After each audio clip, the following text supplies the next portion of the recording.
Hi, I'm John Green. This is Crash Course World History, and today we're going to talk about decolonization. The empires European states formed in the 19th century proved about as stable and long-lasting as Genghis Khan's, leading to so many of the nation-states we know and love today. Yes, I'm looking at you, Burundi. Did you ever know you're my Burundi? You're everything. Stan, don't cut to the intro. I sing like an angel.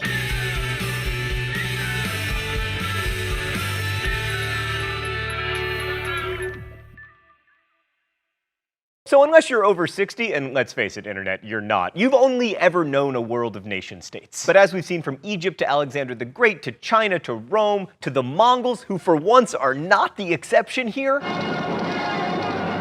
to the Ottomans and the Americas, empire has long been the dominant way we've organized ourselves politically, or at least the way that other people have organized us. Mr. Green, so to them Star Wars would have been like a completely different movie. Most of them would have been like, go Empire, crush those rebels! Yeah, also they'd be like, what is this screen that displays crisp moving images of events that are not currently occurring? Also, not to get off topic, but you never learn what happens after the rebel victory in Star Wars, and as we've learned from the French Revolution to the Arab Spring, revolution is often the easy part. I mean, you think destroying a Death Star is hard? Try negotiating a trade treaty with Gungans. Right, anyway, so the late 20th century was not the first time that empires disintegrated. Rome comes to mind, also the Persians, and of course the American Revolution ended one kind of European imperial experiment. But in all those cases, empires struck back. You see what I did there? I mean, Britain lost its 13 colonies, but later controlled half of Africa and all of India. And what makes the recent decolonization so special is that at least so far, no empires have emerged to replace the ones that fell. And this was largely due to World War II, because on some level, the Allies were fighting to stop Nazi imperialism. Hitler wanted to take over Central Europe and Africa and probably the Middle East, and the Allied defeat of the Nazis discredited the whole idea of empire. So the English, French, and Americans couldn't very well say to the colonial troops who'd fought alongside them, "Thank you so much for helping us to thwart Germany's imperialistic ambitions. As a reward, please hand in your rifle and return to your state of subjugation." Plus, most of the big colonial powers, especially France, Britain, and Japan, had been significantly weakened by World War II, by which I mean that large swaths of them looked like this. So post-war decolonization happened all over the place. The British colony that had once been India became 3 independent nations. By the way, is this Gandhi or is this Ben Kingsley playing Gandhi? In Southeast Asia, French Indochina became Cambodia, Laos, and Vietnam, and the Dutch East Indies became Indonesia. But of course, when we think about decolonization, we mostly think about Africa going from this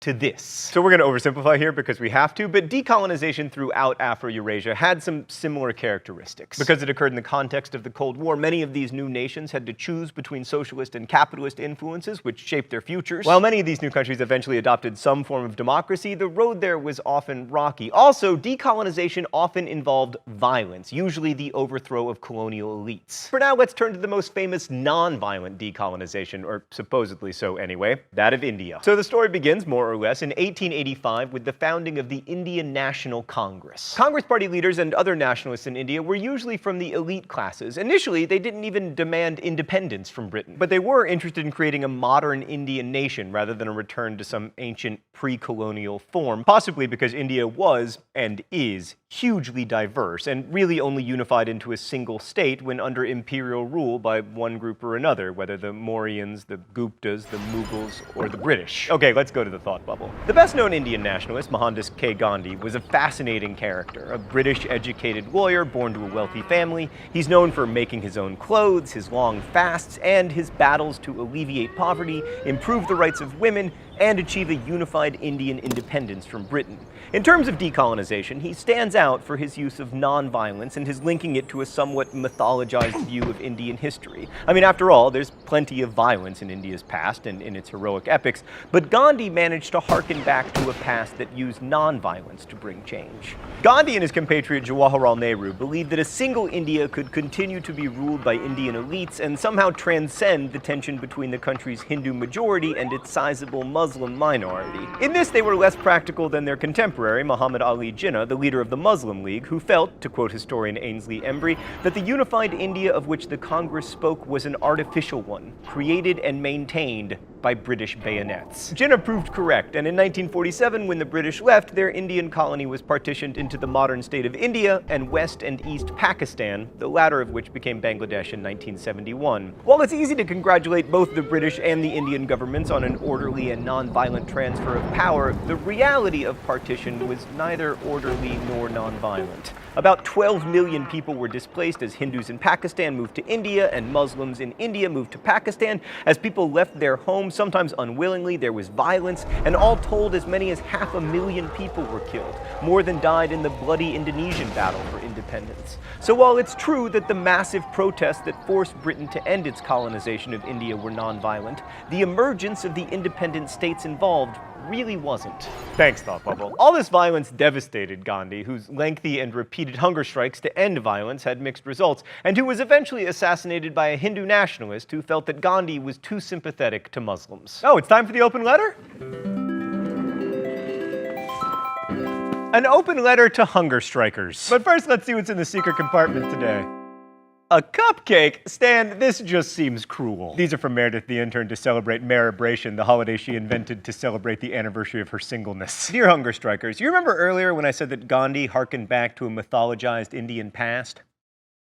Well, it turns out that hunger striking in India goes back all the way to like the 5th century BCE. Hunger strikes have been used around the world, including British and American suffragettes who hunger struck to get the vote. And in pre-Christian Ireland, when you felt wronged by someone, it was common practice to sit on their doorstep and hunger strike until your grievance was addressed. And sometimes it even works. I really admire you, hunger strikers, but I lack the courage of your convictions. Also, this is an amazing cupcake. Since independence, India has largely been a success story, although we will talk about the complexity of India's emerging global capitalism next week. For now, though, let's travel east to Indonesia, a huge nation of over 13,000 islands that has largely been ignored here on Crash Course World History due to our long-standing bias against islands. Like, we haven't even mentioned Greenland on this show. The Greenlanders, of course, haven't complained because they don't have the internet. So the Dutch exploited their island colonies with the system of Kulturstelsel, in which all peasants had to set aside 1/5 of their land to grow cash crops for export to the Netherlands. This accounted for 25% of the total Dutch national budget, and it explains why they have all kinds of fancy buildings despite technically living underwater. They're like sea monkeys. This system was rather less popular in Indonesia, and the Dutch didn't offer much in exchange. They couldn't even defend their colony from the Japanese, who occupied it for most of World War II, during which time the Japanese furthered the cause of Indonesian nationalism by placing native Indonesians in more prominent positions of power, including Sukarno, who became Indonesia's first prime minister. After the war, the Dutch, with British help, tried to hold on to their Indonesian colonies with so-called police actions, which went on for more than 4 years before Indonesia finally won its independence in 1950. Over in the French colonies of Indochina, so-called because they were neither Indian nor Chinese, things were even more violent. The end of colonization was disastrous in Cambodia, where the 17-year reign of Norodom Sihanouk gave way to the rise of the Khmer Rouge, which massacred a stunning 21% of Cambodia's population between 1975 and 1979. In Vietnam, the French fought communist-led nationalists, especially Ho Chi Minh, from almost the moment World War II ended until 1954, when the French were defeated. And then the Americans heard that there was a land war available in Asia, so they quickly took over from the French, and communists did not fully control Vietnam until 1975. Despite still being ostensibly communist, Vietnam now manufactures all kinds of stuff that we like in America, especially sneakers. More about that next week too, but now to Egypt. You'll remember that Egypt bankrupted itself in the 19th century trying to industrialize, and ever since had been ruled by an Egyptian king who took his orders from the British. So while technically Egypt had been independent since 1922, it was very dependent independence. But that changed in the 1950s when the king was overthrown by the army. The army commander who led that coup was Gamal Abdel Nasser, who proved brilliant at playing the US and the USSR off each other to the benefit of Egypt. Nasser's was a largely secular nationalism, and he and his successors saw one of the other anti-imperialistic nationalist forces in Egypt, the Muslim Brotherhood, as a threat. So once in power, Nasser and the army banned the Muslim Brotherhood, forcing it underground where it would disappear and never become an issue again. Wait, what's that?